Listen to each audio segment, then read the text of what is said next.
വിശുദ്ധ ഇന്നത്തെ പ്രഭാതം നമുക്ക് ദൈവത്തിന് നന്ദി പറഞ്ഞുകൊണ്ട് പ്രാർത്ഥിക്കാം. വിശുദ്ധ കുരിശിന്റെ അടയാളത്താൽ ഞങ്ങളുടെ ശത്രുക്കളിൽ നിന്ന് ഞങ്ങളെ രക്ഷിക്കാൻ ഞങ്ങളുടെ തമ്പുരാനെ പിതാവിന്റെയും പുത്രന്റെയും പരിശുദ്ധാത്മാവിന്റെയും നാമത്തിൽ ആമേൻ. കർത്താവിന്റെ ആരാധന പരിശുദ്ധ മറിയത്തോട് വചിച്ചു. പരിശുദ്ധാത്മാവിനാൽ മറിയം ഗർഭം ധരിച്ചു.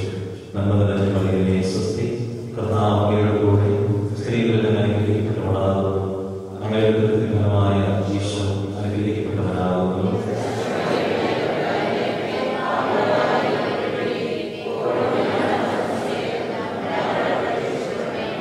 ഇതാ കർത്താവിന്റെ ദാസി, നിന്റെ വചനം പോലെ എന്നിൽ ഭവിക്കട്ടെ.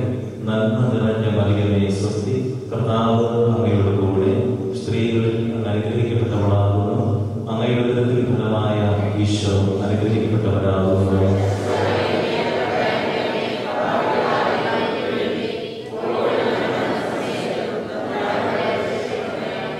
വചനം മാംസമായി നമ്മുടെ ഇടയിൽ വസിച്ചു. നന്മ നിറഞ്ഞ മറിയമേ സ്വസ്തി, കർത്താവ് അങ്ങയുടെ കൂടെ സ്ത്രീകളിൽ അങ്ങ് അനുഗ്രഹിക്കപ്പെട്ടവളാകുന്നു. അങ്ങയുടെ ഫലമായ ഈശോ അനുഗ്രഹിക്കപ്പെട്ടവരാകുന്നു.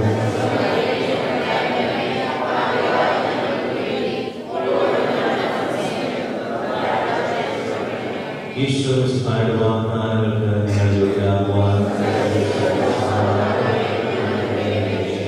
പ്രാർത്ഥിക്കാം.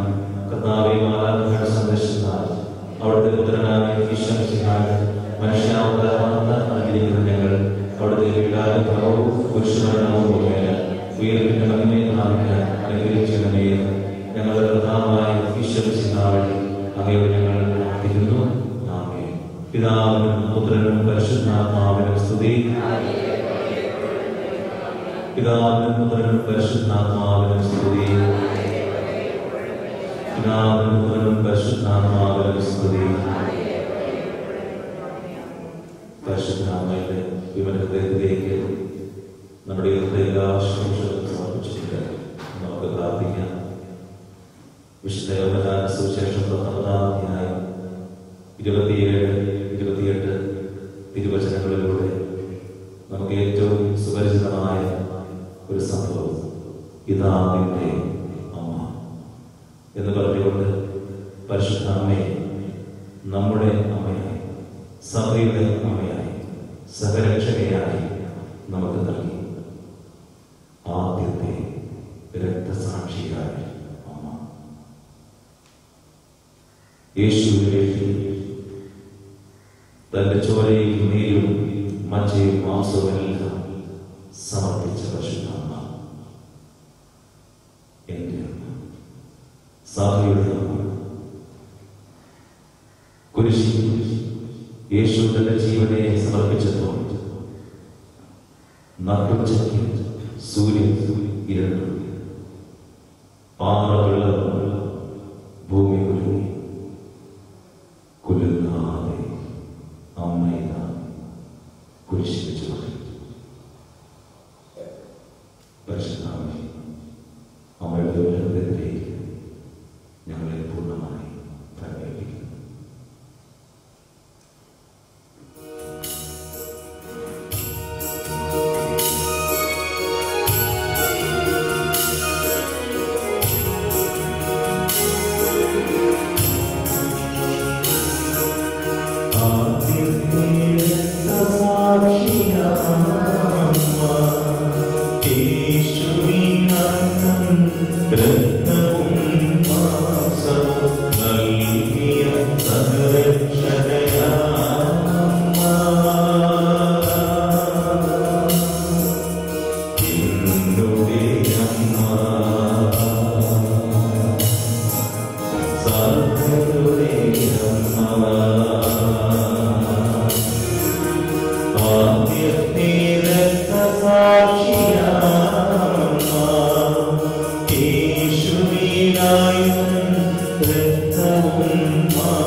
മധ്യസ്ഥം വഹിക്കണമേ.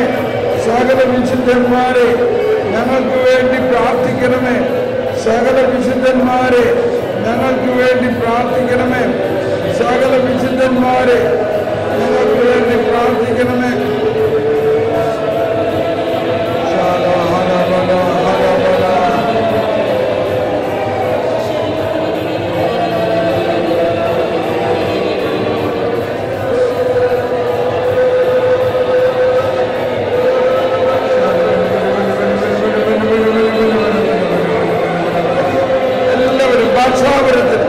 എല്ലാവരും ഭാഷാപരത്തിൽ അതിരെ തുറന്ന് ശബ്ദമുയർത്തി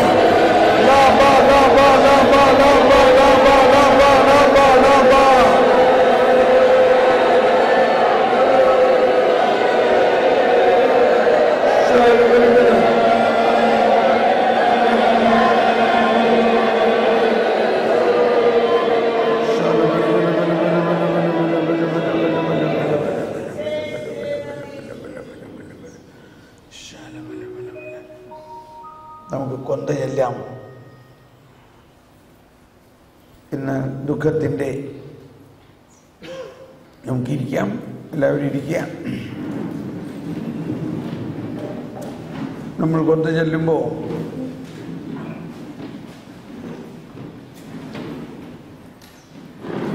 ഇന്ന് വെള്ളിയാഴ്ചയായിട്ട് ദുഃഖത്തിൻ്റെ രഹസ്യം ധ്യാനിക്കാൻ പോവുകയാണ്.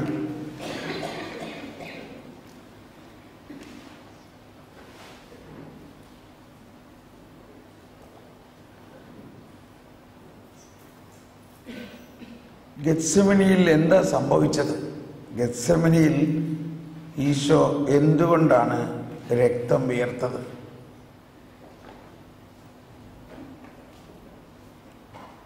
എന്തുകൊണ്ടാണ് ഈശോ രക്തം വിയർത്തത്?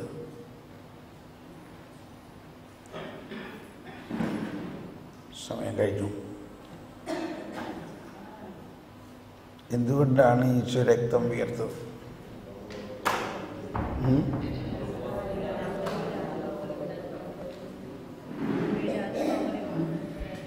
എന്താണ്? വരാനിരിക്കുന്ന പീഠാനുഭവങ്ങളെ ഓർത്ത്. ഇനി എന്താ? വേറെ എന്തെങ്കിലും?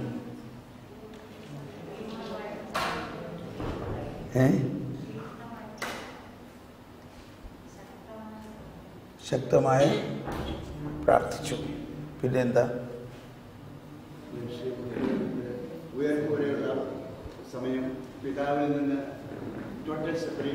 ഓ എൻ്റെ കർത്താവേ, എങ്ങനെയാ പിതാവിൽ നിന്ന് സെപ്പറേറ്റ് ആവണേ? അവർ ട്രിനിറ്റി, പിതാവ് പുത്രനും പരിശുദ്ധാത്മാവും ഒരു ദൈവമാണ്. One God. But in one God there are three persons unseparable. ഒരിക്കലും അങ്ങനെ ചിന്തിക്കരുത്.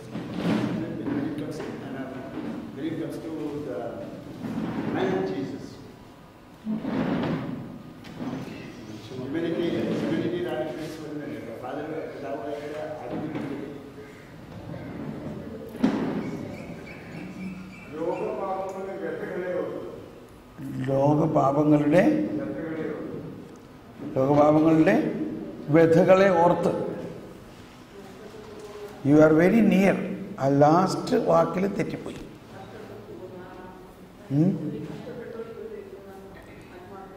ഒന്നുകൂടി പറഞ്ഞ്. നഷ്ടപ്പെട്ടു പോയിക്കൊണ്ടിരിക്കുന്ന ആത്മാക്കളെ ഓർത്ത്. കണ്ടോ, നമ്മൾ ഇത്രയും വളർന്നവരായിട്ടും ഇത് നമ്മുടെ അവസ്ഥ ഇതാണെങ്കിൽ പിന്നെ ബാക്കിയുള്ളവരുടെ അവസ്ഥ എന്താ? ഇതാണ് നമ്മുടെ വിശ്വാസത്തിൻ്റെ ന്യൂക്ലിയസ്, ഏറ്റവും കേന്ദ്രബിന്ദുവാണിത്. ഹോളി ലാൻഡിൽ പോയിരുന്നപ്പോൾ ഞാൻ ആ സ്ഥലത്ത് ഈശോ ഗെത്സമനിയിൽ രക്തം വിയർത്ത് രക്തത്തുള്ളികൾ വീണ് കരഞ്ഞ ആ സ്ഥലത്ത് പ്രാർത്ഥിച്ച് ആ പാറയിൽ ഉമ്മ വയ്ക്കുമ്പോൾ ഈശോ ഓരോ സ്ഥലത്തും ചെല്ലുമ്പോൾ എന്നോട് സംസാരിക്കുമായിരുന്നു.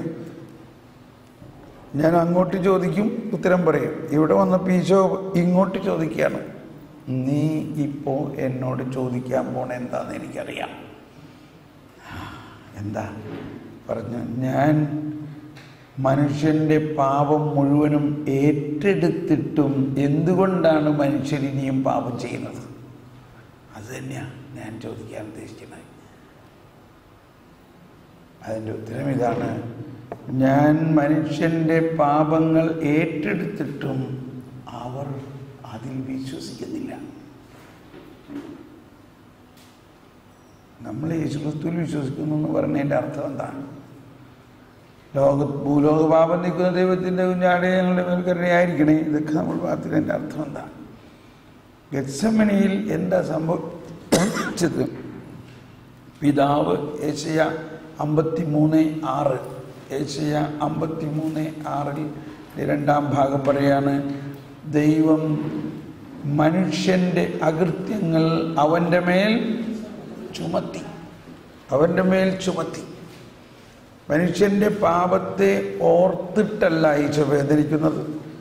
വരാനിരിക്കുന്ന പീഡകളെ ഓർത്തിട്ടുമല്ല ഈശോ വേദനിക്കുന്നത്. അതിനേക്കാളെല്ലാം ഉപരി ഈ രക്ഷാകര പദ്ധതിയുടെ ഏറ്റവും പ്രധാന രഹസ്യമായ ദൈവഹിതത്തിൻ്റെ, അതായത് ഈശോ എന്തിനാ ജനിച്ചത് തന്നെ മനുഷ്യൻ്റെ പാപം ഏറ്റെടുക്കാനാണ്. മനുഷ്യൻ്റെ പാപം യേശു തൻ്റെ ശരീരത്തിൽ ഏറ്റെടുത്തു. പിതാവ് ആ പാപം യേശുവിൻ്റെ ശരീരത്തിൽ കൊടുക്കുകയാണ്, യേശുവിലേക്ക് കൊടുക്കുകയാണ്.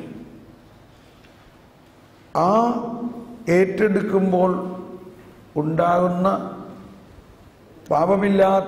പാപമറിയാത്ത യേശു മനുഷ്യൻ്റെ പാപം മുഴുവനും തൻ്റെ ശരീരത്തിൽ ഏറ്റെടുക്കുമ്പോഴുണ്ടാകുന്ന വേദനയാണ് നമ്മുടെ പാപത്തിന് പരിഹാരം തന്നെ. നമ്മുടെ പാപത്തിന് പരിഹാരം ചെയ്തത് നമ്മളുടെ കണിശമായ കർക്കശമായ കൽപ്പനകൾ പാലിക്കുന്നതിലൂടെ അല്ല. അതാണ് ഞാൻ ഇന്നലെ പറഞ്ഞില്ലേ. ഇന്നലെ ഞാൻ പറഞ്ഞപ്പോൾ ഒരു സൂചന കിട്ടിയോ? നമ്മളെന്താ 10 കൽപ്പനകൾ കൃത്യമായി അങ്ങ് പാലിച്ച് ജീവിച്ചാൽ നമ്മൾ വിശുദ്ധരായി എന്നാണ് നമ്മളിപ്പോഴും വിചാരിക്കുന്നത്.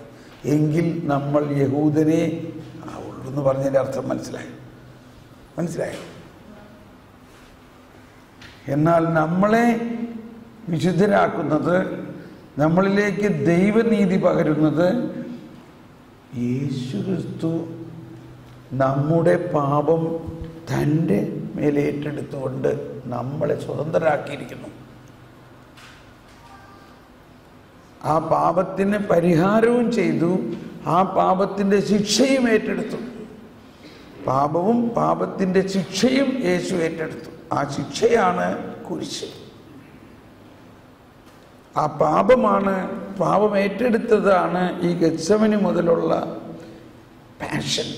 ഭയങ്കര വേദനാജനകമായ അവസ്ഥ. ആ വേദനയുടെ ആധിക്യം കൊണ്ട് രക്തധമനികൾ പൊട്ടി രക്തം വിയർപ്പായിട്ട് തുള്ളി തുള്ളിയായിട്ട് വീണു. ഇതൊന്ന് ഹൃദയത്തിൽ വിശ്വസിച്ചേ. യേശു നമ്മുടെ, അതിൽ എൻ്റെയും നിങ്ങൾ ഓരോരുത്തരുടെയും പാപം ഉണ്ടായിരുന്നോ?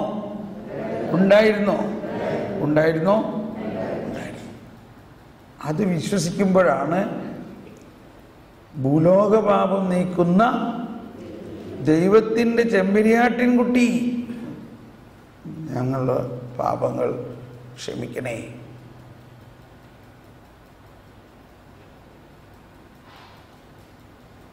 നമ്മൾ യഹൂദരല്ല, നമ്മൾ ക്രിസ്ത്യാനികളായിരിക്കുന്നത് ഇത് വിശ്വസിച്ചുകൊണ്ട് പാപത്തിനെ യേശു ഏറ്റെടുത്തിരിക്കുന്നു എന്ന് വിശ്വസിക്കുമ്പോഴാണ്.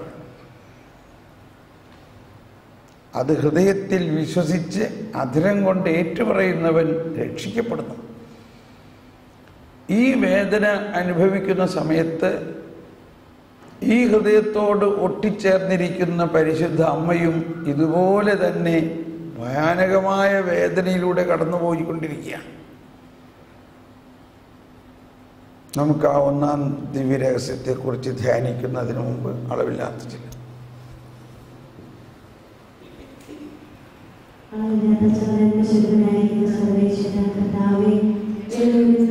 പാപികളുമായ ഞങ്ങൾ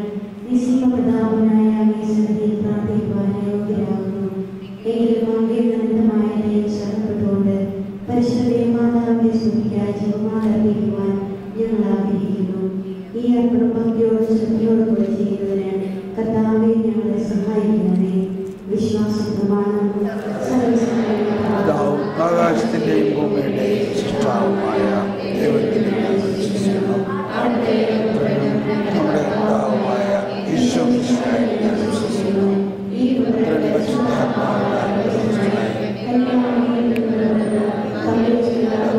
കാലത്ത് സഹിച്ച്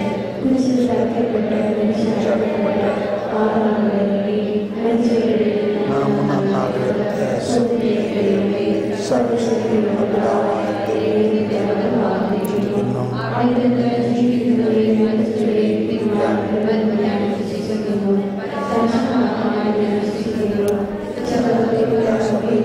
പുണ്യവാന്മാരുടെ ഐക്യത്തിലും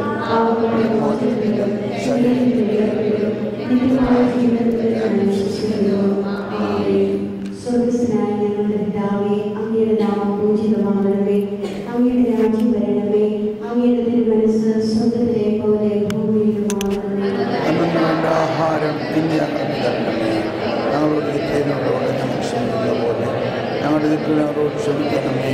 ഞങ്ങളെ പ്രലോഭനത്തിൽപ്പെടുത്തരുതേ. പിതാവായ ദൈവത്തിനായിരിക്കും പരിശുദ്ധ ദൈവമാതാവേ, ഞങ്ങളുടെ ദൈവവിശ്വാസം എന്ന മുന്നിലുണ്ടായി ഫലവത്തായി തീരുന്നതിന് നിന്റെ തിരുക്കുമാരനോട് അപേക്ഷിക്കണമേ. നന്മ നിറഞ്ഞ മറിയമേ, സ്വസ്തി, കർത്താവ് അങ്ങയുടെ കൂടെ സ്ത്രീകളിൽ അങ്ങ് അനുഗ്രഹിക്കപ്പെട്ടവളാകുന്നു. അങ്ങയുടെ ഉദരത്തിൻ ഫലമായി ഈശോ അനുഗ്രഹിക്കപ്പെട്ടവനാകുന്നു. പരിശുദ്ധ മറിയമേ, തമ്പുരാന്റെ അമ്മേ, പാപികളായ ഞങ്ങൾക്ക് വേണ്ടി ഇപ്പോഴും ഞങ്ങളുടെ മരണസമയത്തും തമ്പുരാനോട് അപേക്ഷിച്ചുകൊള്ളണമേ. പുത്രനമ്പുരാന്റെ മാതാവായ പരിശുദ്ധ മറിയമേ, ഞങ്ങൾ ദൈവശരണം എന്ന മുന്നിലുണ്ടായി വളരുവാനായി നിന്റെ തിരുക്കുമാരനോട് അപേക്ഷിക്കണമേ. നന്മ നിറഞ്ഞ മറിയമേ, സ്വസ്തി, കർത്താവ് അങ്ങയുടെ കൂടെ സ്ത്രീകളിൽ അങ്ങ് അനുഗ്രഹിക്കപ്പെട്ടവളാകുന്നു. അങ്ങയുടെ ഉദരത്തിൻ ഫലമായി ഈശോ അനുഗ്രഹിക്കപ്പെട്ടവനാകുന്നു. പരിശുദ്ധ മറിയമേ, തമ്പുരാന്റെ അമ്മേ, പാപികളായ ഞങ്ങൾക്ക് വേണ്ടി ഇപ്പോഴും ഞങ്ങളുടെ മരണസമയത്ത് തമ്പുരാനോട് പരിശുദ്ധാത്മാവിന്റെ പ്രിയപ്പെട്ടവളായ പരിശുദ്ധ മറിയമേ, ഞങ്ങൾ ദൈവസ്നേഹം എന്ന മുന്നിലുണ്ടായി വർദ്ധിപ്പാനായി നിന്റെ തിരുക്കുമാരനോട് അപേക്ഷിക്കണമേ.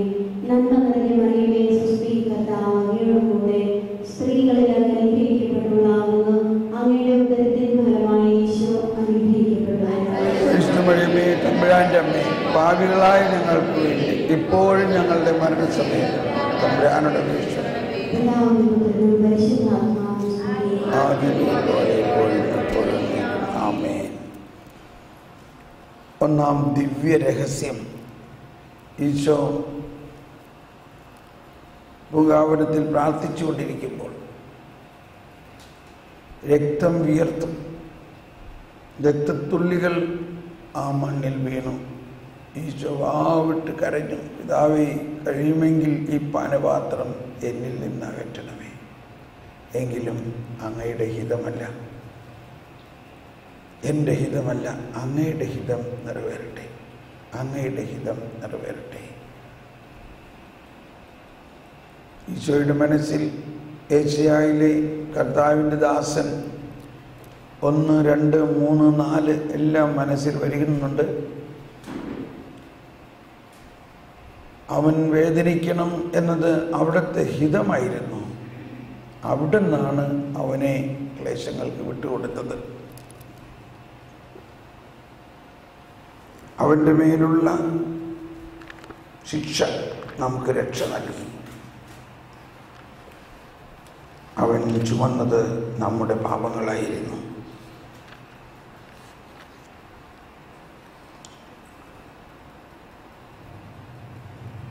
നമ്മുടെ അകൃത്യങ്ങൾ കർത്താവ് അവൻ്റെ മേൽ ചുമത്തി. അവൻ മർദ്ദിക്കപ്പെടുകയും പീഡിപ്പിക്കപ്പെടുകയും ചെയ്തു. എങ്കിലും അവൻ ഉരിയാടിയില്ല. കൊല്ലാൻ കൊണ്ടുപോകുന്ന കുഞ്ഞാടിനെ പോലെയും രോമം കത്തിരിക്കുന്നവരുടെ മുമ്പിൽ നിൽക്കുന്ന ചെമ്മരിയാടിനെ പോലെയും അവൻ മൗനം പാലിച്ചു. മർദ്ദനത്തിനും ശിക്ഷാവിധിക്കും അധീനനായി അവൻ എടുക്കപ്പെട്ടു. എൻ്റെ ജനത്തിൻ്റെ പാപം നിമിത്തമാണ് അവൻ പീഡനമേറ്റ് ജീവിക്കുന്നവരുടെ ഇടയിൽ നിന്നും വിച്ഛേദിക്കപ്പെട്ടതെന്ന് അവൻ്റെ തലമുറയിൽ ആര് കരുതി? അവനൊരതിക്രമവും ചെയ്തില്ല, അവൻ്റെ വായിൽ നിന്ന് വഞ്ചന പുറപ്പെട്ടുമില്ല. എന്നിട്ടും ദുഷ്ടരുടെയും ധനികരുടെയും ഇടയിൽ അവൻ സംസ്കരിക്കപ്പെട്ടു. അവന് ക്ഷതമേൽക്കണമെന്നത് കർത്താവിൻ്റെ ഹിതമായിരുന്നു. അവിടുന്നാണ് അവനെ ക്ലേശങ്ങൾക്ക് വിട്ടുകൊടുത്തത്. പാപപരിഹാര ബലിയായി തന്നെ അർപ്പിക്കുമ്പോൾ അവൻ തൻ്റെ സന്തതി പരമ്പരയെ കാണുകയും ദീർഘായുസ് പ്രാപിക്കുകയും ചെയ്തു.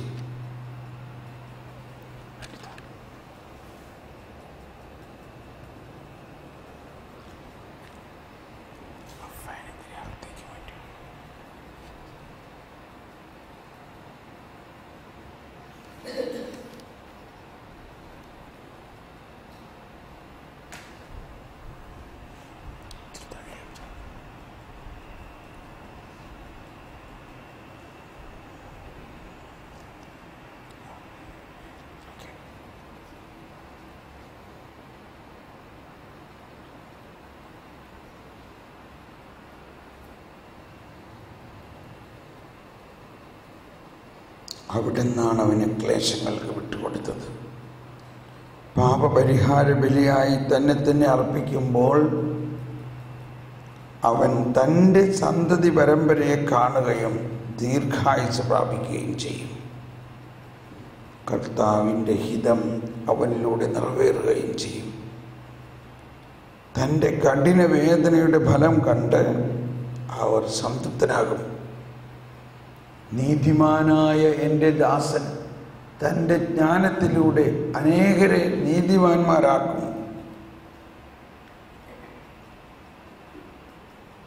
അവൻ അവരുടെ തിന്മകളെ